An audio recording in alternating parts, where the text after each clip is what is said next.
और पहली खबर, बड़ी खबर हम आपको बता दें, मदन राठौर जो कि प्रदेश अध्यक्ष है, उन्होंने राज्यसभा और विधानसभा उपचुनाव को लेकर के कुछ कहा। और क्या कुछ कहा वो आपको बता दें। राज्यसभा चुनाव के लिए हमारे पास बहुमत और हम होंगे सफल, ये कहना है मदन राठौर का। कांग्रेस ने जातिगत द्वेष फैलाने की कोशिश की है, लेकिन वो सफल नहीं होंगे। जनता समझ चुकी है, बीजेपी आरक्षण और संविधान खत्म नहीं करेगी और उपचुनाव में सभी 6 सीटें जीतेगी भाजपा। राजस्थान के नए प्रदेश अध्यक्ष मदन राठौर, जिन्होंने राज्यसभा और विधानसभा उपचुनाव को लेकर के ये बड़ा बयान दिया है। आपको बता दें कि उन्होंने कहा है कि राज्यसभा चुनाव के लिए हमारे पास बहुमत है और हम सफल होंगे। कांग्रेस ने जातिगत द्वेष फैलाने की कोशिश की है, लेकिन वो सफल नहीं होंगे। जनता समझ चुकी है, बीजेपी आरक्षण और संविधान खत्म नहीं करेगी। और साथ ही साथ उपचुनाव में 6 सीटें जीतने का भी दावा मदन राठौर ने किया है।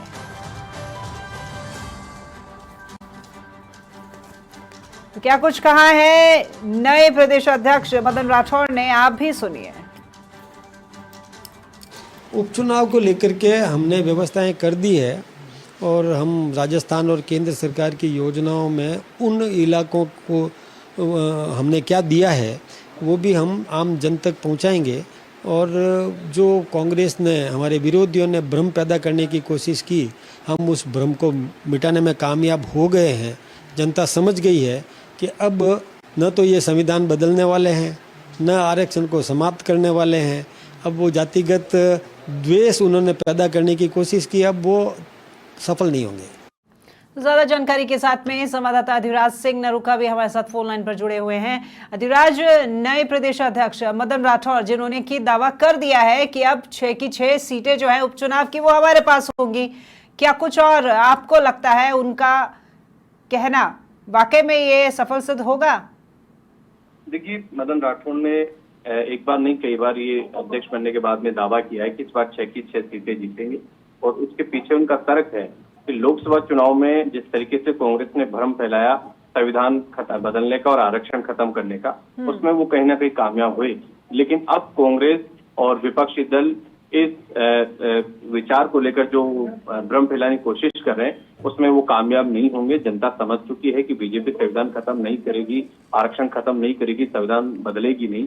और अब उनके बहकावे में जनता नहीं आएगी। मोदी सरकार और बदलाव सरकार की जो योजनाएं हैं उनको लेकर हम जनता के बीच में जाएंगे और उस कामकाज के दम पर हम संगठन को मजबूत करेंगे और उस चुनाव जीतने का काम करेंगे। और उन्होंने ये भी कहा कि पार्टी पूरी एकजुटता के साथ कार्यकर्ताओं की मेहनत के बदौलत उपचुनाव में जाएगी और सभी सीटें जीतेंगे। राज्यसभा चुनाव को लेकर भी उन्होंने कहा कि हमारे पास पूरा बहुमत है और जल्द ही इस पर प्रत्याशी की घोषणा भी की जाएगी। इसके लिए कोर कमेटी की मीटिंग होगी जल्दी 1-2 दिन में। उस कोर कमेटी की मीटिंग में एक प्रस्ताव तैयार किया जाएगा और वो प्रस्ताव दिल्ली भेजा जाएगा। अमूमन जो प्रस्ताव पार्टी की प्रदेश की इकाई के द्वारा भेजा जाता है वो यही भेजा जाता है कि दिल्ली पर फैसला छोड़ा जाता है।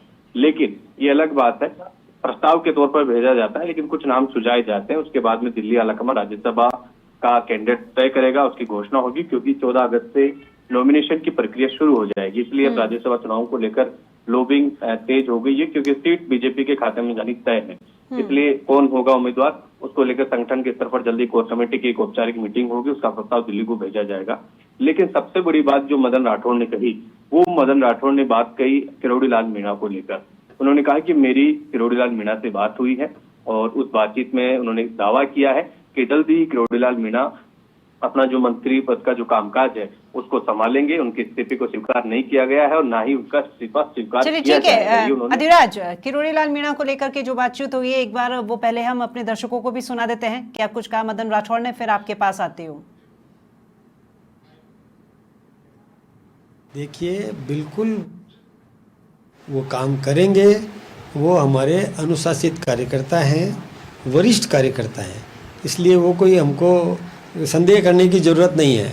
वो उन्होंने जो किया उसका एक आधार था, एक भावनात्मक आधार था कि उन्होंने कहा कि यदि इस क्षेत्र से, उस जनता पर उनको पूरा भरोसा था, उस क्षेत्र की जनता की उन्होंने सेवा की है, वर्षों तक सेवा की है, तो उनको उम्मीद थी कि ये जनता तो मेरी बात को मानेगी और जनता के सामने उन्होंने एक वायदा कर लिया था, तो उन्होंने ये अपना त्याग पत्र दिया था, जिसको स्वीकार नहीं किया गया है, स्वीकार करने वाले नहीं हैं। मेरी उनसे बात हुई है और निश्चित रूप से मैं उनको और भी मनाने में कामयाब होऊंगा, मुझे विश्वास भी है। वो साथ में जुड़ेंगे, राजस्थान के विकास में उनकी भूमिका है और वो भूमिका निभाएंगे।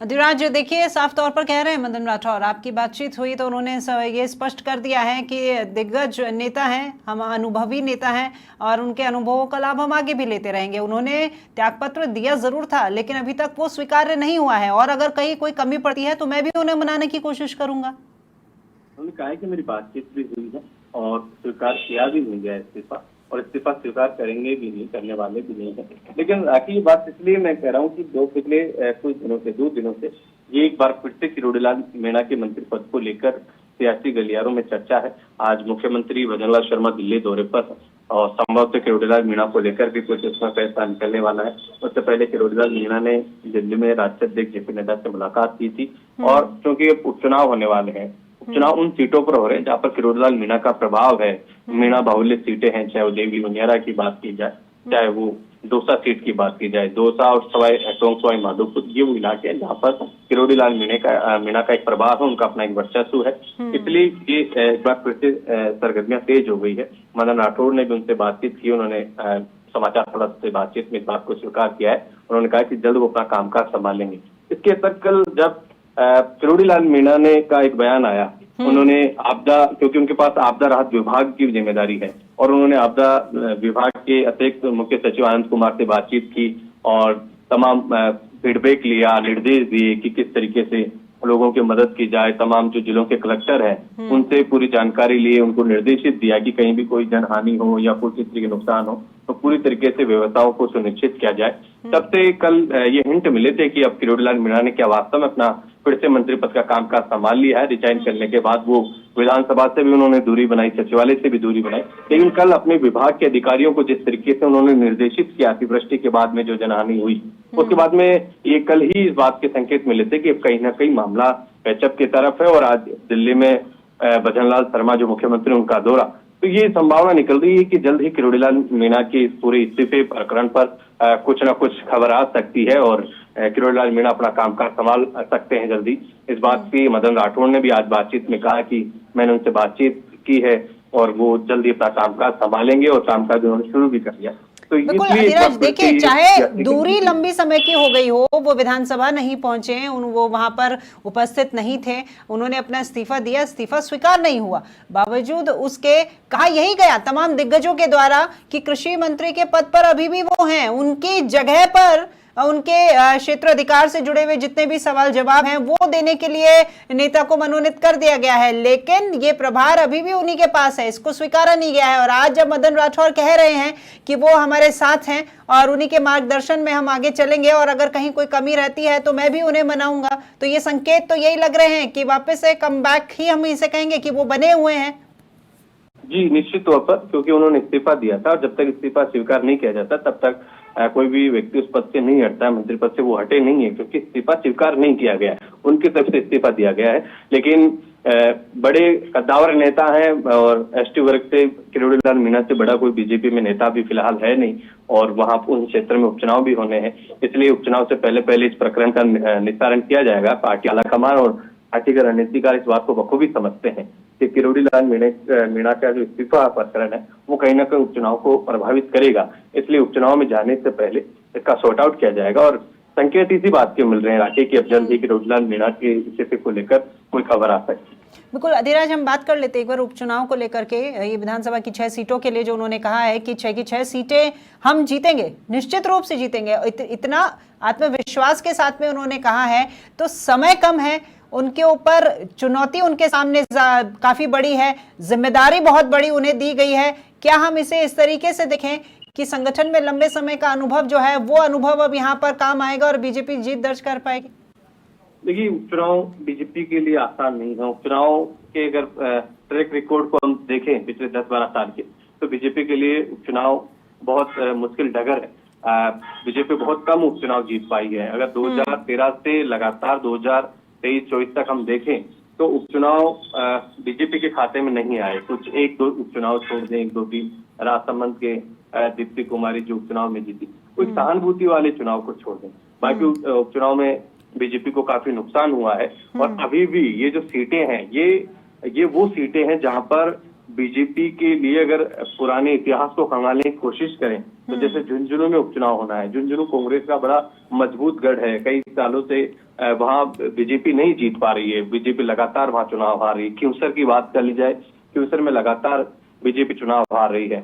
84 जिस तरीके से राजकुमार रोध के सांसद बनने के बाद सीट खाली हुई है, वहां पर बीजेपी का जिस तरीके का प्रभाव है बहुत मुश्किल रहा है बीजेपी के लिए।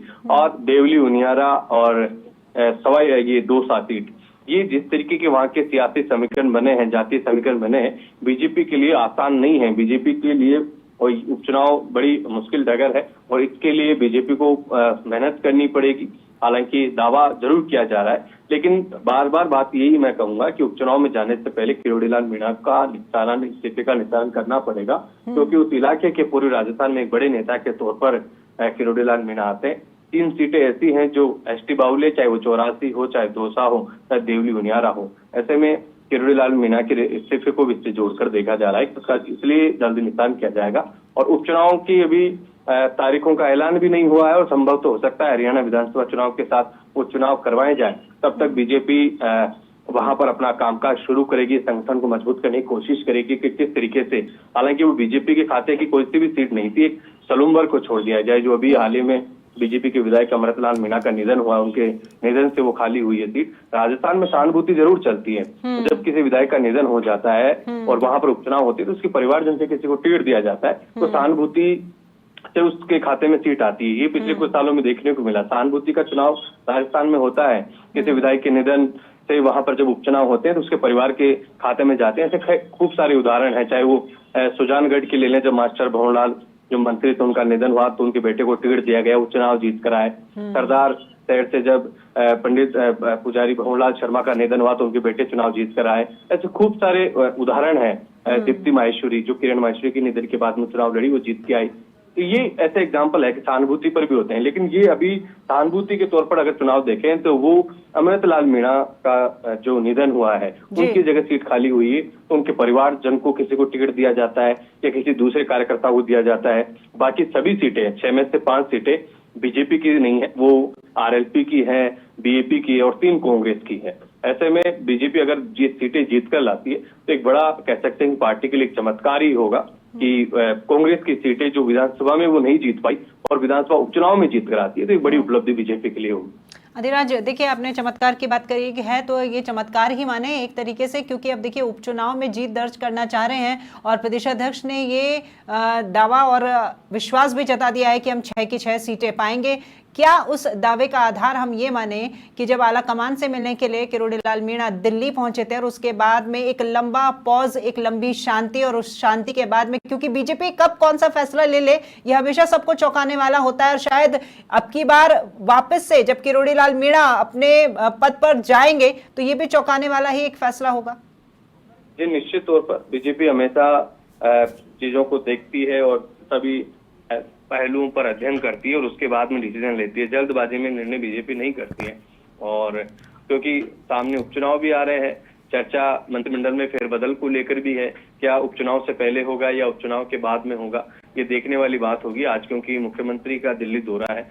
ये दौरा काफी महत्वपूर्ण रहने वाला है राजस्थान की सियासत के लिए, जैसे खासतौर पर राज्यसभा चुनाव को लेकर दिल्ली अगर वो गए हैं तो निश्चित तौर पर आलाकमान से राज्यसभा चुनाव को लेकर भी चर्चा होगी, उपचुनाव को लेकर भी चर्चा होगी, किरोड़ीलाल मीणा के इस्तीफे को लेकर भी चर्चा होगी, और इस मुलाकात के बाद में क्या चीजें निकल कर आती है ये देखने वाली बात होगी। 3 बड़ी चीजें हैं, राज्यसभा चुनाव, उपचुनाव और किरोड़ीलाल मीणा का इस्तीफे से जुड़ा, या फिर मंत्रिमंडल को लेकर किसी दूसरे व्यक्ति को मौका दिया जाए, कोई दूसरे से विधायक जिनको मंत्रिमंडल में मौका दिया जाए। तमाम चीजें हैं जो ये आलाकमान पर, इन पर इस आलाकमान के स्तर पर चर्चाएं शुरू हो गई है, जो आगामी दिनों में बीजेपी की सियासत में देखने को मिल सकती है। प्रदेशाध्यक्ष के तौर पर अब मदन राठौर ने ये पदभार संभाला है, तो चेंजेस तो यहाँ पर भी देखने को मिलेंगे, उनकी भी एक नई टीम नजर आएगी। इस बात के संकेत मदन राठौर ने भी दिए हैं कि जल्दी जब भी कोई नया प्रदेश अध्यक्ष बनता है तो फिर उनकी एक नई कार्यकारिणी होती है, नई कार्यकारिणी का गठन होता है, और हालांकि उन्होंने इस बात के संकेत दिए थे, जब कल परसों बातचीत हुई थी, उन्होंने कहा था कि बहुत बड़े स्तर पर कोई बदलाव नहीं होगा, कुछ फेरबदल होते हैं, कार्यकर्ता का काम बदला जाता है, उसकी काम संगठन के लिए जो लगातार काम कर रहा है वो काम करता रहेगा, उसकी भूमिका बदल दी जाती है। लेकिन ये जरूर है कि कई बार जातीय क्षेत्रीय समीकरण साधने होते हैं, तो उस लिहाजे से कार्यकारिणी में बदलाव किया जाता है। बहुत बड़े स्तर पर बदलाव नहीं होगा, लेकिन कुछ लोगों को अलग अलग जगह पर काम दिया जाएगा, बदला जा सकता है। जैसे कि मैं आपको बताऊं, कुछ चेहरे ऐसे हैं जो पाली से ही आते हैं, जैसे नाग सिंह जोधा भी प्रदेश उपाध्यक्ष सुमेरपुर से आते हैं, अब खुद मदन राठौड़ भी सुमेरपुर से आते हैं, तो हो सकता है कि उनको कोई दूसरा काम दिया जाए। तो ये ऐसे बदलाव होंगे, और कुछ अनुभवी, कुछ वरिष्ठ, कुछ युवा, एक ऐसे तालमेल बिठाकर एक कार्यकारिणी का गठन किया जाएगा। लेकिन ऐसा नहीं है कि बहुत उपचुनाव से पहले ही किया जाए, इस तरीके की संभावनाएं नहीं है, क्योंकि सभी लोग संगठन में काम करते हैं, और कोई कहां पर करता है, कोई मोर्चे में करता है, कोई संभाग के प्रभारी के आधार पर करता है, तो वो जरूर है। लेकिन बड़े स्तर पर बदलाव नहीं होगा, लेकिन ये तय है कि नई कार्यकारिणी की घोषणा भी होगी, और कुछ चेहरे जो हैं उनको ड्रॉप किया जाएगा, कुछ नए चेहरों को इसमें शामिल किया जाएगा। चलिए ठीक है, शुक्रिया अधिराज आपका इस तमाम जानकारी के लिए।